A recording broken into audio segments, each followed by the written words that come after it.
2, 4,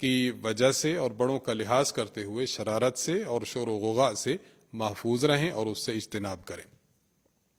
باقی بچوں کو اگر اس طرح آتے ہیں تو سمجھانا چاہیے، بہت زیادہ سختی کر کے ڈانٹ ڈپٹ کر کے ان کو جو ہے وہ سزا نہیں دینی چاہیے، پیار و محبت سے سمجھاتے رہنا چاہیے۔ انشاءاللہ اللہ تبارک و تعالیٰ ان بچوں کو بھی سمجھ دے گا کہ سمجھ جائیں گے اور یہ شور و غل سے محفوظ رہیں گے۔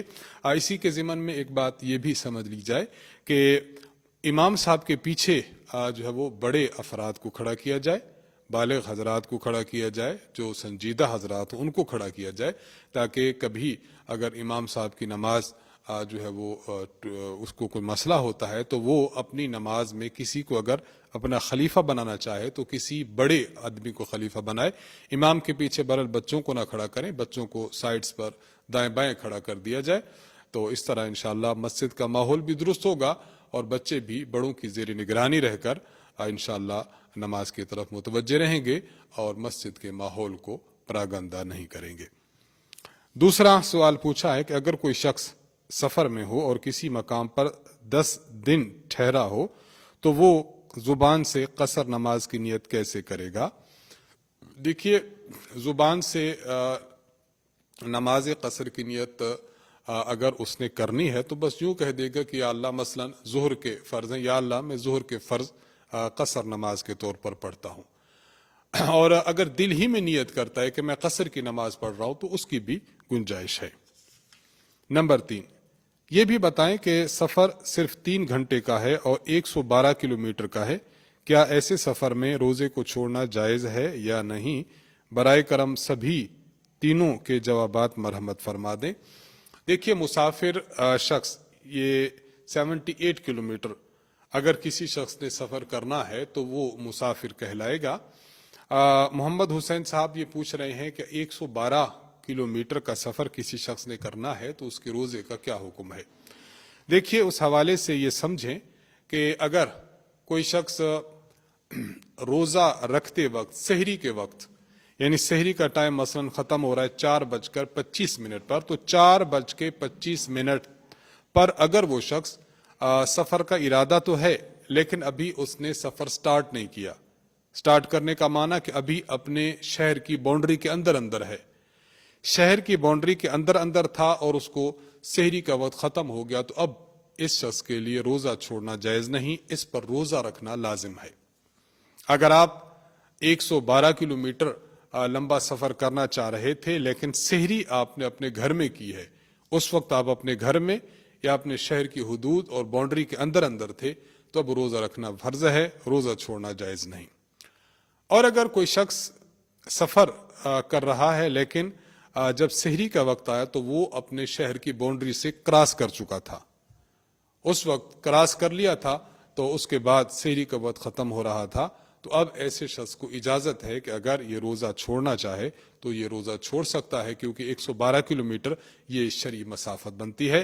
اس تفصیل کے مطابق انسان اپنی جو ہے وہ سفر اور اس سفر کی حالت کو دیکھ لے کہ اگر وہ مسافر بن رہا ہے تو پھر اس کو روزہ چھوڑنے کی اجازت ہے، اور اگر سحری کے وقت وہ اپنے گھر ہی میں یا حدود شہر میں موجود ہے تو اب روزہ چھوڑنے کی اجازت نہیں ہوگی۔ آپ کے تینوں سوالات کے جوابات عرض کر دیے گئے۔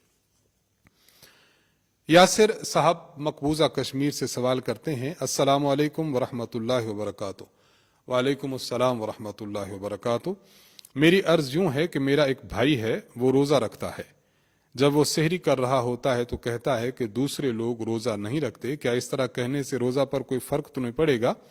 برائے کرم جواب دے کر شکریہ کا موقع دے۔ دیکھیے، اس طرح کہنے سے روزہ پر تو کوئی فرق نہیں پڑے گا، البتہ یہ بات ذہن میں رکھنی چاہیے کہ یہ کہنا دوسرے لوگ روزہ نہیں رکھتے تو اس کہنے میں کوئی قباحت نہیں ہے۔ ہاں، اگر کوئی شخص دوسروں کو نیچا دکھانے کے لیے یا ایسا شخص کہ جس نے روزہ نہیں رکھا عذر کی وجہ سے اس کو چڑھانے کے لیے اور تنگ کرنے کے لیے ایسا کہا جائے تو یہ کہنا برا ضرور ہے، لیکن اس سے روزہ پر فرق نہیں پڑتا۔ ہاں، باقی اگر کوئی شخص یہ کہتا ہے کہ دوسرے لوگ روزہ نہیں رکھتے، کوڑھن کی وجہ سے، فکر کی وجہ سے، تفکر کی وجہ سے کہتا ہے، تو پھر اس طرح کہنا چاہیے، دوسروں کو ترغیب دینی چاہیے۔ خلاصہ یہ کہ اس طرح کہنے سے بہرحال آپ کے بھائی صاحب کے روزے پر کوئی فرق نہیں پڑا، اس لیے اطمینان رکھیے۔ محمد عدنان صاحب انڈیا سے سوال کرتے ہیں کہ تراویح میں قرآن کا کچھ حصہ چھوٹ گیا یا کچھ غلط ہو گیا تو اسے کیسے دہرائیں؟ اگر قرآن کریم کا کوئی حصہ چھوٹ گیا ہے تو پھر اس کو اگلی رکعت میں دہرا لیں. وہاں پر پتہ نہیں چلا کسی اور تراویح میں دہرا لیں. وہاں بھی نہیں پتہ چلا تو ایک دن نہ پتہ چلا دوسرے دن کسی نے بتایا تو دوسرے دن دہرا لیا جائے. تو جو حصہ چھوٹ گیا ہو اس طرح دہرا لیا جائے, اور جو حصہ غلط ہو گیا تو غلط جو حصہ ہو گیا اس کو بھی تصحیح وہیں پر کر لی جائے یا تصحیح دوسرے دن کر لی جائے. باقی یہاں پر یہ بات ذہن میں رکھی جائے کہ جس حصے میں غلطی ہوئی ہے اگر وہ غلطی ایسی ہے جس سے نماز فاسد ہو جاتی ہے تو پھر تو آپ کو پوری کی پوری تراویح میں جو قرآن کریم آپ نے پڑھا ہے وہ سارا دہرانا پڑے گا. اور اگر غلطی ایسی ہے جس سے نماز فاسد نہیں ہوتی تو بس اسی آیت کو اگر دوبارہ پڑھ لیں تب بھی درست ہے, اور اگر وہ پڑھ لی گئی اور دوبارہ بعد میں آپ کو یاد نہ آئی کہ کون سی آیت تھی تو پھر وہ ہو گئی, بس اب توبہ اور استغفار کریں. ناصر احمد صاحب آپ سوال کرتے ہیں السلام علیکم ورحمۃ اللہ وبرکاتہ. وعلیکم السلام ورحمۃ اللہ وبرکاتہ. میرا سوال یہ ہے کہ اگر 3 رکعت نماز تراویح ہو جائے بھولے سے, یہاں تک کہ کسی نے لقمہ بھی نہیں دیا اور امام نے سجدہ سہو بھی نہیں کیا, تو اس صورت میں کیا کیا جائے؟ برائے مہربانی جواب عنایت فرمائیں, جزاک اللہ خیرہ. 3 رکعت اگر امام صاحب نے پڑھا دی ہیں تو اس کی 2 صورتیں ہوں گی. ایک صورت تو یہ ہوگی کہ امام صاحب نے 3 رکعتیں پڑھائی ہیں اور درمیان میں قاعدہ نہیں کیا, تینوں اکٹھی پڑھا دی ہیں. اگر امام نے ایسی رکعتیں پڑھائی ہیں تو اس طرح تراویح نہیں ہوئی.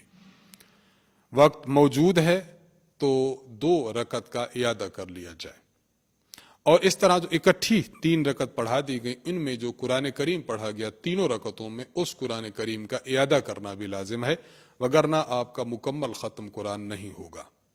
ایک صورت تو یہ ہے کہ تینوں اکٹھی پڑھا دی جائے, اور اگر امام نے تینوں اکٹھی نہیں پڑھائی, 2 رکعت پڑھائی تھی پھر قاعدہ کیا پھر غلط سے کھڑا ہو گیا, تیسری رکعت پڑھا دی پھر اس نے سلام پھیر دیا اور سجدہ سہو نہیں کیا جس طرح آپ نے لکھا کہ سجدہ سہو نہیں کیا, اگر یہ صورت ہے تو پہلی 2 رکعتیں جو انہوں نے پڑھی ہیں ان میں جو قرآن کریم پڑھا ہے وہ قرآن کریم تو کاؤنٹ ہو جائے گا, اور تیسری رکعت میں جو قرآن کریم پڑھا ہے اس قرآن کریم کا اعادہ کرنا لازم ہوگا. اگر آپ نے ختم قرآن مکمل کرنا ہے اس کا اعادہ کریں.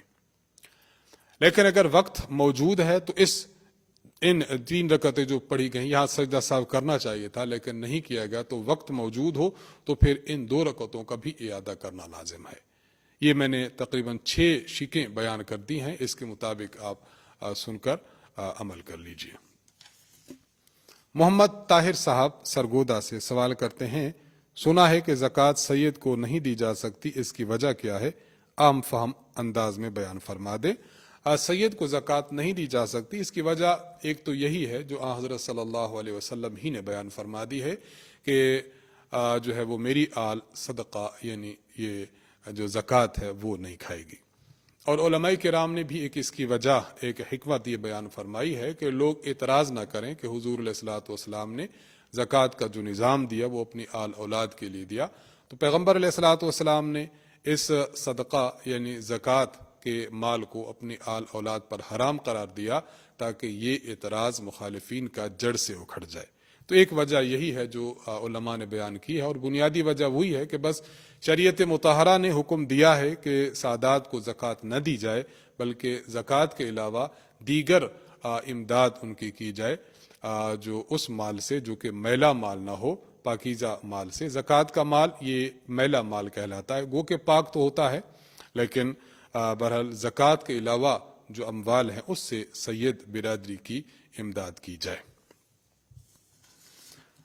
ناصر محمود صاحب چکوال سے آپ سوال کرتے ہیں, 2 سوال ہیں آپ کے. امام صاحب نے پہلی رکعت میں 1 آیت چھوڑ دی تو اب اس کی تلافی کیسے ہو؟ کیا پورا رکوع دوبارہ پڑھنا ہوگا یا صرف اسی آیت کی تلاوت کافی ہے؟ صرف اسی آیت کی تلاوت کافی ہے. اگر آپ کو اسی رکعت میں معلوم ہو گیا کہ فلاں آیت رہ چکی ہے یا مقتدیوں میں سے کسی سامع نے بتا دیا کہ یہ آیت رہ چکی ہے تو امام صاحب بس اسی آیت کی تلاوت کر لیں. اگر اس رکعت میں معلوم نہ ہو سکا بلکہ دوسری رکعت میں معلوم ہوا تو دوسری رکعت میں کر لی جائے. بعد میں کسی دن معلوم ہوا کہ فلاں آیت رہ چکی تھی تو بعد کے کسی دن میں اس آیت کو دہرا لیا جائے. اس طریقے سے چھوٹی ہوئی آیت کو انسان مکمل کر سکتا. دوسرا سوال پوچھا ہے کہ ہمارے امام صاحب نے 15 رمضان کو اختتام قرآن کرنا ہے. بعض لوگ سمجھتے ہیں کہ ایک مرتبہ سن لیا تو بعد میں تراویح پڑھنا ضروری نہیں ہوتا. اس کی وضاحت فرما دے. دیکھیے یہ واقعتاً یہ بعض لوگ یہ بہت غلط فعل سر انجام دیتے ہیں. مثلاً وہ 10 دن میں، 15 دن میں، 7 دن میں، 20 دن میں بس انہوں نے کسی امام کے پیچھے ایک مرتبہ قرآن کریم سن لیا تو اس کے بعد وہ تراویح نہیں پڑھتے. ان لوگوں کا کہنا یہ ہوتا ہے کہ بس تراویح میں ایک ختم قرآن کا سننا یہ سنت ہے، اس کے علاوہ نہیں. اس لیے بات اچھی طرح سمجھ لینی چاہیے کہ یہاں دو باتیں الگ الگ ہیں. نمبر 1 تراویح میں قرآن کریم سننا. نمبر 2 پورا مہینہ 20 رکعت تراویح پڑھنا. تراویح میں قرآن کریم پڑھنا اور سننا یہ مستقل سنت ہے، اور پورا مہینہ 20 رکعت تراویح پڑھنا یہ مستقل سنت مؤکدہ ہے. لہٰذا جو شخص ایک مرتبہ قرآن کریم پڑھ لیتا ہے اس نے ایک سنت پر تو عمل کر لیا، لیکن صرف 15 دن پڑھنے کے بعد باقی 15 دن، باقی 10 دن، باقی 5 دن وہ تراویح کو چھوڑ دیتا ہے تو یہ سنت مؤکدہ کا تارک ہوتا ہے، اس کو گناہ ملے گا. اس لیے ان دو باتوں میں فرق کرنا چاہیے کہ دونوں باتیں الگ الگ ہیں، ایک دوسرے کے تابع نہیں ہیں. ام احمد صاحبہ کراچی سے آپ سوال کرتی ہیں کہ جب انسان آیت سجدہ پڑھے تو سجدہ کس طرح کرے، اس کا طریقہ بتا دیں، اور کیا چند سجدے اکٹھے بھی کیے جا سکتے ہیں.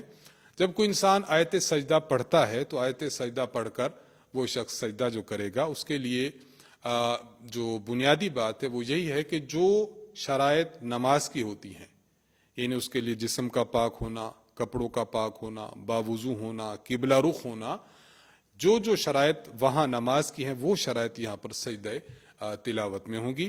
آپ نے ایک آیت سجدہ تلاوت کی ہے، اب اس کے بعد سجدہ کیسے کرنا ہے. اگر آپ کھڑے ہو جائیں، کھڑے ہو کر آپ اللہ اکبر کہہ کر آپ سجدہ میں چلے جائیں، وہاں آپ نے 3 مرتبہ سبحان ربی الاعلیٰ پڑھنا ہے، اس کے بعد آپ اٹھ آئیں، یہ آپ کا سجدہ ہو گیا. اور اگر کوئی شخص بیٹھا ہے، بیٹھے ہوئے اللہ اکبر کہہ کر سجدے میں چلا جاتا ہے اور 3 مرتبہ سبحان ربی الاعلیٰ کہتا ہے تب بھی اس کا سجدہ ہو جاتا ہے. افضل یہ ہے کہ کھڑے ہو کر اللہ اکبر کہہ کر سجدہ کرنا چاہیے، اور دوسرا اس کا درجہ یہ ہے کہ بیٹھے بیٹھے اللہ اکبر کہہ کر سجدے میں چلے جانا چاہیے، تو آپ کا سجدہ تلاوت ادا ہو جائے گا.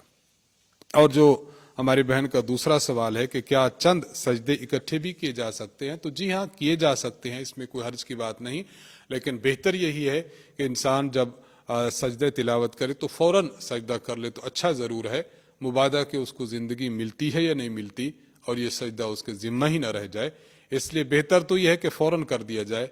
اور اگر کوئی شخص تلاوت ایک لمبی مقدار کر کے اکٹھے ہی سجدے وہ ایک مقام پر، ایک جگہ پر، ایک وقت میں کر لے تو اس کی بھی گنجائش ہے اور یہ بھی جائز ہے. فیاض احمد صاحب بنو سے سوال کرتے ہیں، السلام علیکم مفتی صاحب. وعلیکم السلام ورحمۃ اللہ وبرکاتہ.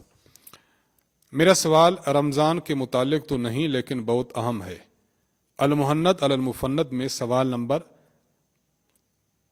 نمبر 23 میں ایک عبارت ہے جو سمجھ نہیں آ رہی.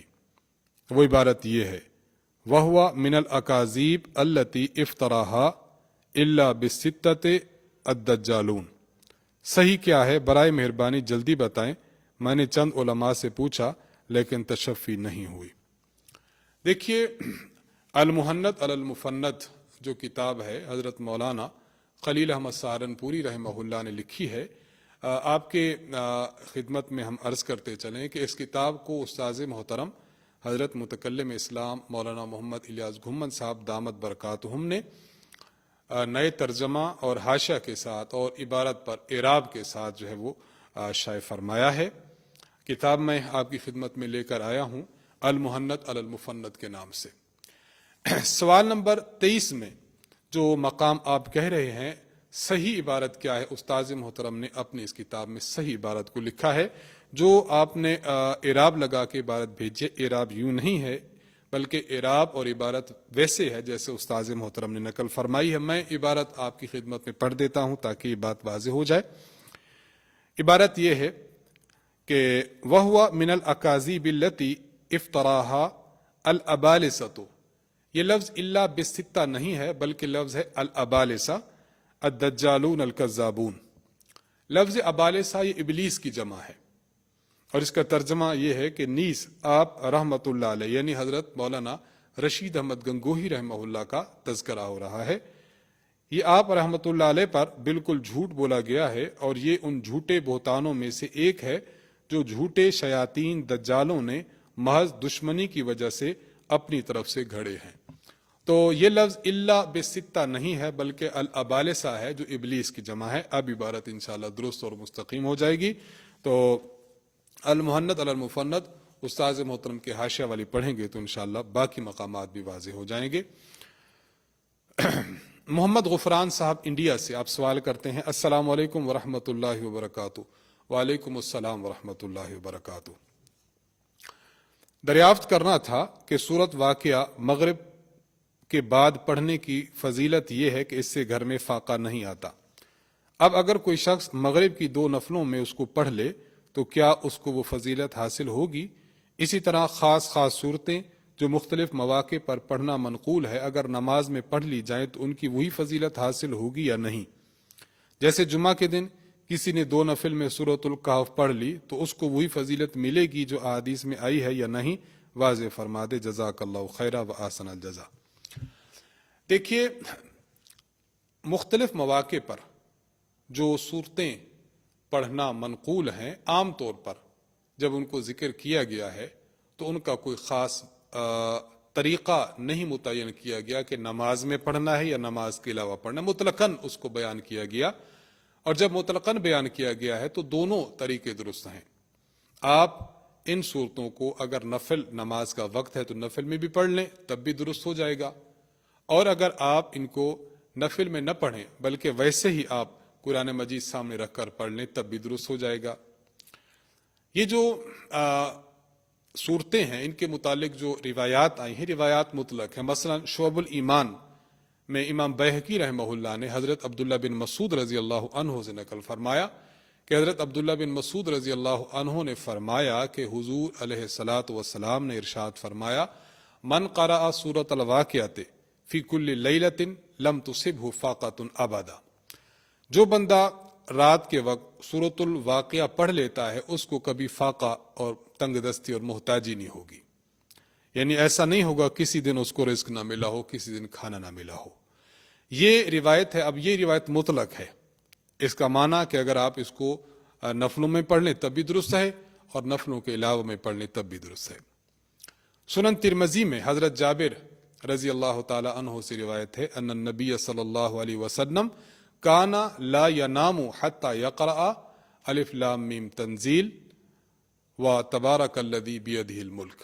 حضرت جابر بن عبداللہ رضی اللہ عنہ فرماتے ہیں کہ نبی علیہ الصلوۃ والسلام رات کو اس وقت تک نہیں سوتے تھے جب تک الف لام میم تنزیل سورت نہ پڑھتے اور تبارک الذی یہ سورت نہ پڑھتے. تو یہ بھی مطلق ہے.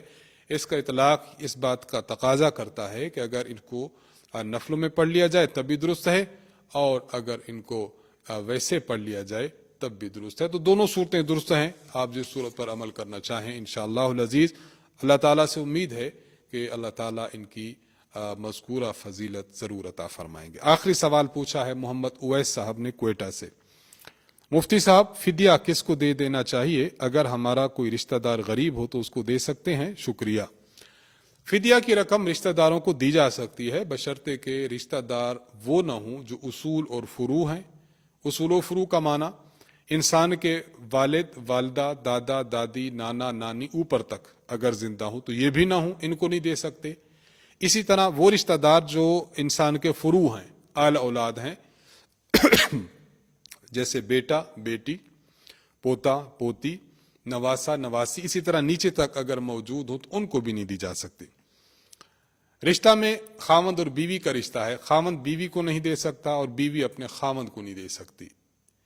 تو ان کے علاوہ باقی رشتہ دار اگر کوئی غریب ہے تو اس کو صدقۃ الفطر کی رقم دی جا سکتی ہے اور دینی بھی چاہیے. اس میں انشاءاللہ العزیز 2 قسم کا ثواب ہوگا، ایک تو صدقہ فطر ادا کرنے کا اور دوسرا قریبی رشتہ داروں کی معاونت، امداد اور مدد کا۔